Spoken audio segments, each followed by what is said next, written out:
Depuis octobre dernier, la ligne du Soufre qui relie la gare de triage de Boucau au port de Bayonne ne donne plus guère signe de vie. En effet, avec la fin de l'exploitation du gaz de lac, s'est aussi interrompu le transport du soufre, extrait du gisement béarnais et convoyé par train jusqu'aux installations portuaires d'Anglet en vue de son exportation. Depuis lors, la locomotive tracteur de la ligne du Soufre a pris sa résidence à la gare de triage de Boucau et ses 24 wagons ont été envoyés à la casse.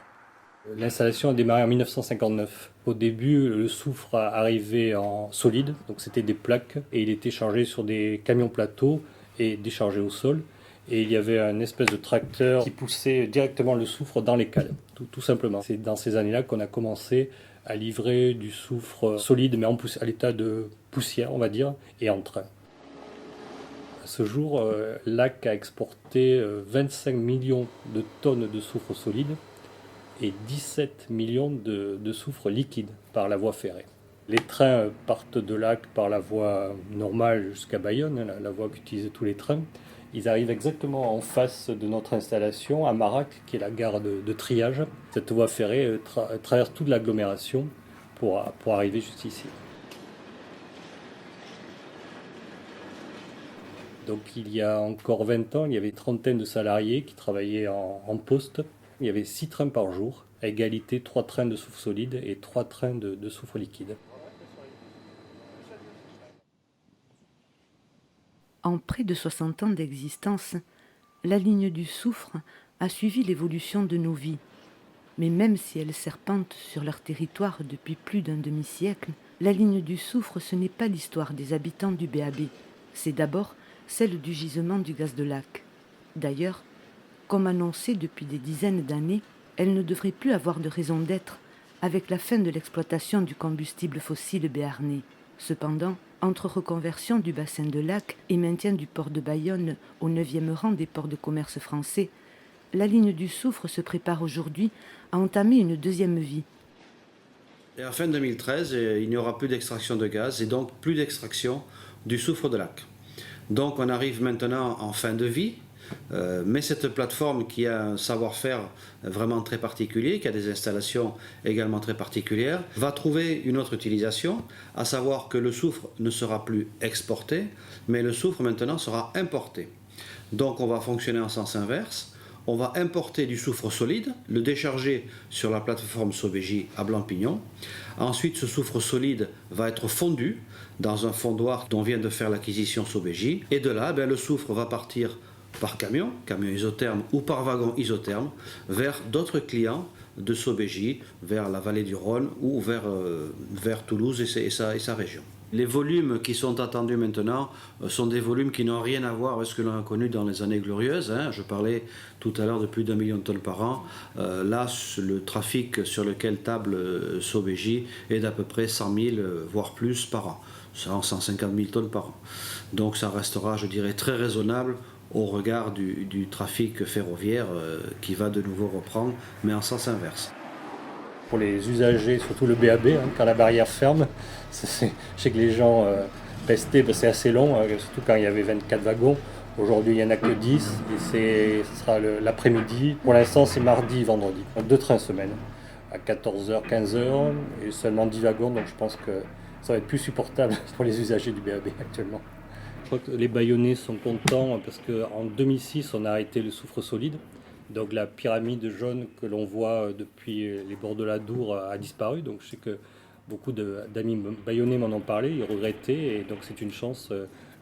L'an dernier, en octobre, on a refait cette pyramide. Et je pense qu'elle fait partie du paysage du port de Bayonne. Et puis en plus, il y a 6 emplois de créés pour des jeunes de la région. Et je pense que c'est une bonne chose que Sobegy ait repris ce site.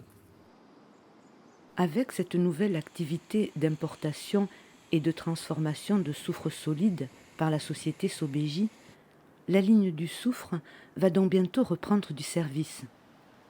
Cependant, même en tenant compte de son utilisation pour d'autres transports comme celui du pétrole, toujours en provenance de Lac, ou celui de voitures transitant par la société Cetrada de Tarnos, il n'en reste pas moins que la ligne demeurera largement sous-employée. D'où l'idée avançait que cette fameuse ligne serve aussi au transport de voyageurs. C'est un projet qui partirait depuis quasiment la barre, aujourd'hui, jusqu'à la digue du Boucau, de l'autre côté de l'estuaire de l'Adour, et qui permettrait d'avoir une desserte sur l'ensemble de la ceinture du BAB, depuis Anglette jusqu'au Boucau, même à Tarnos, et d'avoir cette desserte-là en train.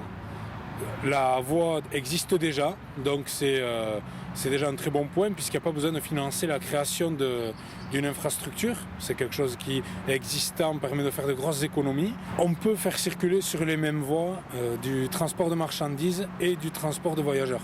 Et ça ne pose aucun problème de cohabitation, c'est juste une gestion et une anticipation à mener qui permettra de ménager les horaires des uns et des autres. Les aménagements, en fait, il y en a quelques-uns à faire, mais qui sont vraiment minimes par rapport à la création d'une ligne comme celle-ci. Normalement, en fait, il suffit de prévoir au lieu d'arrêt, tout d'abord des quais pour que les gens puissent monter et descendre. Évidemment, des automates pour pouvoir acheter les tickets. Et évidemment, ensuite, le dernier aménagement, c'est acheter une ou deux rames de voyageurs qui permettent à moindre coût de transporter 150 personnes. Au niveau de l'ACBA, on a vraiment mis l'accent sur l'aspect chronobus et les lignes en site propre. L'aspect train ou tram-train viendrait en second temps d'ici 2 ans. Aujourd'hui, les choix qui permettraient de le débloquer, c'est uniquement de la volonté politique, que les décisionnaires prennent conscience qu'il y a vraiment un gros enjeu, un gros pari à jouer là-dessus parce qu'on connaît tous les problèmes d'engorgement des routes tous les jours aujourd'hui. Les chronobus, c'est une chose, c'est certainement bien. Malheureusement, si on ne complète pas l'offre, on n'arrivera pas à faire lâcher la voiture à tous les automobilistes sur le BAB. Je pense qu'il peut y avoir peut-être de la place pour tout le monde. Entre les wagons de soufre ou d'autres produits qu'il y aura peut-être la place pour faire un petit train avec des voyageurs, pourquoi pas. Alors à titre personnel, moi qui suis pour les transports en commun, je trouve ça formidable. J'avais lu l'article de la proposition de cette voie qui pourrait partir de Tarnos et arriver jusqu'ici. Et beaucoup de salariés pourraient l'utiliser pour aller travailler ou pour aller à la plage éventuellement, au moins s'avancer. Moi je trouve que ce serait très très bien d'utiliser cette voie. Et après non, il n'y a pas d'incompatibilité avec un train de marchandises à côté. Le soufre est un produit inerte, il n'y a aucun danger. Et après, Sobegy, oui, non, au contraire, ce sera moins cher à entretenir la voie s'il y a plusieurs personnes qui s'en servent, je pense que c'est une bonne chose. Sachant que la voie appartient à la chambre de commerce, de toute façon, donc voilà, Sobegy paie un passage, évidemment. Quoi. Voilà. Donc, moi, je serais pour. Depuis longtemps, le port de Bayonne et les habitants de l'agglomération cohabitent dans une indifférence mutuelle, ponctuellement troublée lorsque le port ne peut faire autrement que d'informer sur l'une de ses activités ou projets à risque. Mais les temps ont changé, et avec l'urbanisation, son relatif isolement n'est plus. Il se retrouve aujourd'hui inséré dans la ville, voisinant avec des logements et des commerces, des voies cyclistes et de marche, des jeux pour enfants. Le port ne peut continuer à se retrancher égoïstement derrière ses grilles.